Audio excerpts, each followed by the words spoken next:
The little-known Anglo-Zanzibar War of 1896 is generally considered to be one of the shortest wars in history, lasting for a grand total of 38 minutes. The story begins with the signing of the Heligoland-Zanzibar Treaty between Britain and Germany in 1890. This treaty effectively drew up spheres of influence between the imperial powers in East Africa. Zanzibar was ceded to British influence, whilst Germany was given control over mainland Tanzania. With this new-found influence, Britain declared Zanzibar a protectorate of the British Empire and moved to install their own puppet sultan to look after the region. Hamad bin Thuwaini, who had been a supporter of the British in the area, was given the position in 1893. Hamad ruled over this relatively peaceful protectorate for just over 3 years until, on August 25, 1896, he died suddenly in his palace. Although the truth will never be fully known about the causes for his death, it is widely believed that his cousin, Khalid bin Bargash, had him poisoned. This belief is compounded by the fact that within a few hours of Hamad's death, Khalid had already moved into the palace and assumed the position of sultan, all without British approval. Needless to say, the local British diplomats were not at all happy with this turn of events, and the chief diplomat in the area, Basil Cave, quickly declared that Khalid should stand down. Khalid ignored these warnings and instead started gathering his forces around the palace. These forces were surprisingly well armed, although it's worth noting that quite a few of their guns and cannons were actually diplomatic gifts that had been presented to the former sultan over the years. By the end of 25th of August, Khalid had his palace secured with almost 3,000 men, several artillery guns, and even a modestly armed royal yacht in the nearby harbor. At the same time, the British already had 2 warships anchored in the harbor, the HMS Philomel and the HMS Rush, and troops were quickly being sent ashore to protect the British consulate and keep the local population from rioting. Cave also requested backup from another nearby British ship, the HMS Sparrow, which entered the harbor on the evening of the 25th of August. Even though Cave had a significant armed presence in the harbor, he knew that he did not have the authority to open hostilities without express approval of the British government. To prepare for all eventualities, he sent a telegram to the Foreign Office that evening stating, "Are we authorized, in the event of all attempts at a peaceful solution proving useless, to fire on the palace from the men of war?"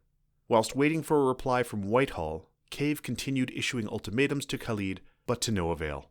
The next day, 2 more British warships entered the harbor, the HMS Raccoon and the HMS St. George, the latter carrying Rear Admiral Harry Rawson, commander of the British fleet in the area. At the same time, Cave had received a telegraph from Whitehall stating, "You are authorized to adopt whatever measures you may consider necessary, and will be supported in your action by Her Majesty's government. Do not, however, attempt to take any action which you are not certain of being able to accomplish successfully." The final ultimatum to Khalid was issued on the 26th of August, demanding that he leave the palace by 9 a.m. the next day. That night, Cave also demanded that all non-military boats leave the harbor in preparation for war. At 8 a.m. the next morning, only 1 hour before the ultimatum expired, Khalid sent a reply to Cave stating, "We have no intention of hauling down our flag, and we do not believe you would open fire on us." Cave replied in true 19th century British diplomatic style, stating that he had no desire to fire upon the palace, but said, "Unless you do as you are told, we shall certainly do so."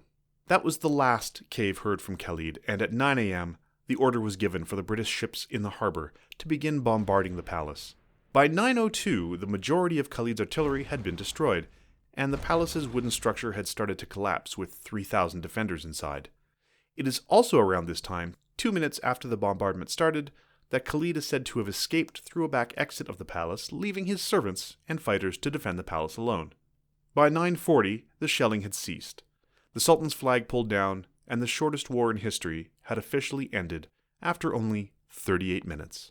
For such a short war, the casualty rate was surprisingly high, with over 500 of Khalid's fighters killed or wounded, mainly due to the high explosive shells exploding on the palace's flimsy structure. 1 British petty officer was also severely injured, but later recovered in hospital. With Khalid out of the way, the UK was free to place the pro-British Sultan Hamoud on the throne of Zanzibar, and he ruled on behalf of Her Majesty's government for the next 6 years.